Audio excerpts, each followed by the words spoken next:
Morning, guys. Welcome to our channel, guys, and welcome to ProForex 101. So today is Saturday, guys. I just wanted to do a quick recap on the trades that we took this week. So there were three trades that we were following: Pound Yen, AUD New Zealand, and USD CAD.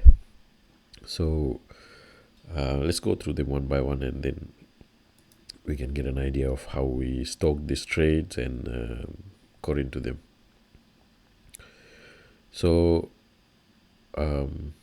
let's just head back and start off with AUD New Zealand, because we took that in the middle of the week. Right. So with AUD New Zealand, guys, we were after a buy trade in this area. And the reasoning behind this trade was this support resistance zone that we had seen on this pair.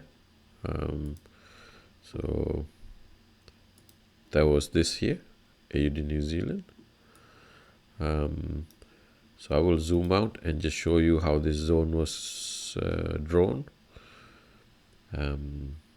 Basically, it's something that has been coming in from the past. For instance, if you go back to 2021, January 19th.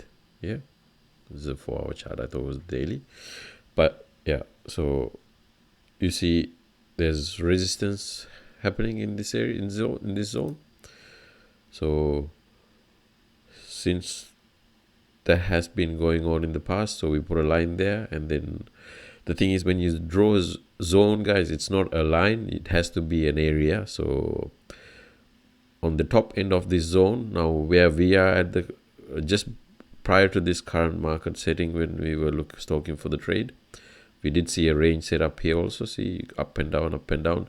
Some people call this a flag formation. You can call it anything you like, but it's a area where the market is getting squeezed, right?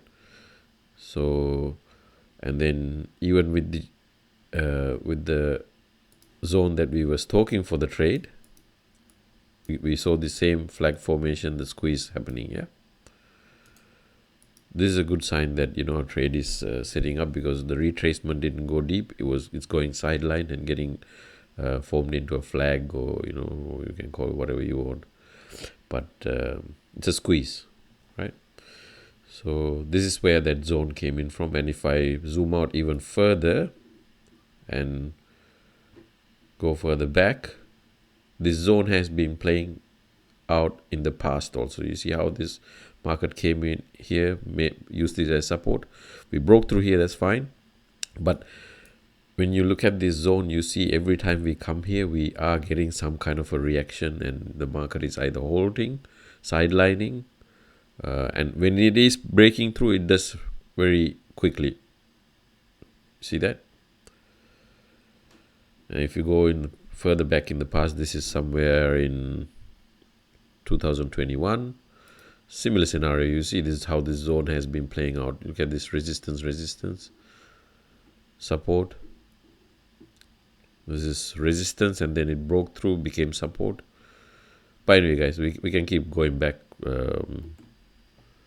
months and years. You'll see the same kind of scenario happening. Okay. So all right. So current market. Let me zoom back in.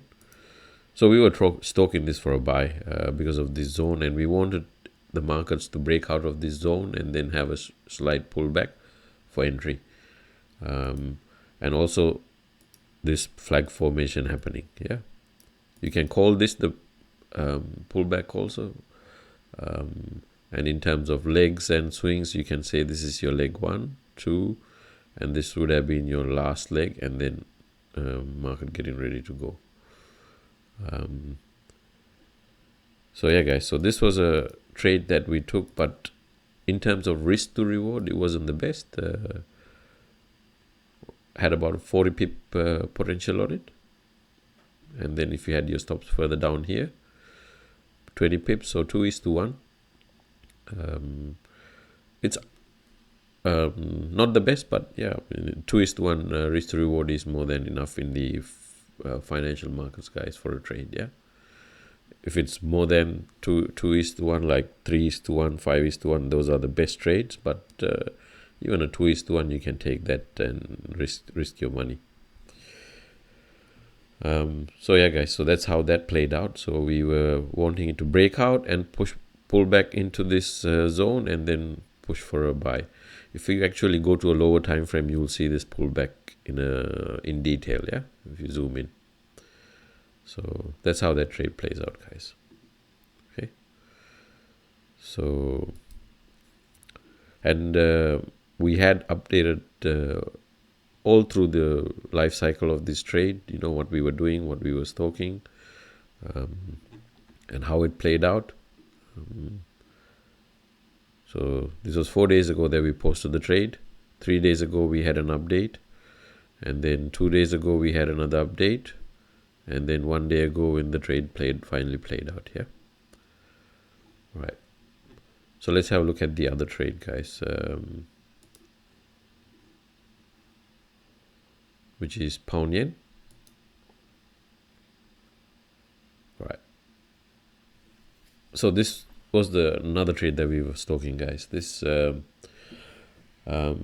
we were stalking for a sell. Similarly, again, we had seen a nice zone setup. Let me go to the pair. Okay, so you see this zone where it has been, bouncing around in, and let me zoom out. So now this is the 1 hour charts, guys. Yeah. And if you do go to the past, you see how this zone has played out, right? Support, supports,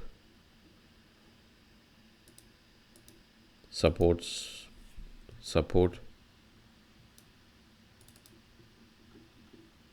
resistance, support. Yeah, so same thing. You get the point, guys. Right? You can go far back. You will see this zone having an impact on the market. Yeah. So we were stalking this for a sell. Again, this had a kind of a pendant formation, flag formation here. This thing here. Okay. And then we break out of it, and then market went south.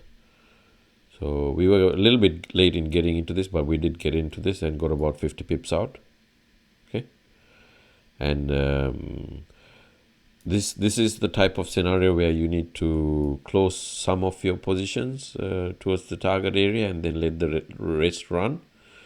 That way you have secured some money with this small move to the target area, and also you're extending your target. You can scale out slowly, scale your profits out. Okay, so guys, this is another excellent trade where the risk to reward was was really good.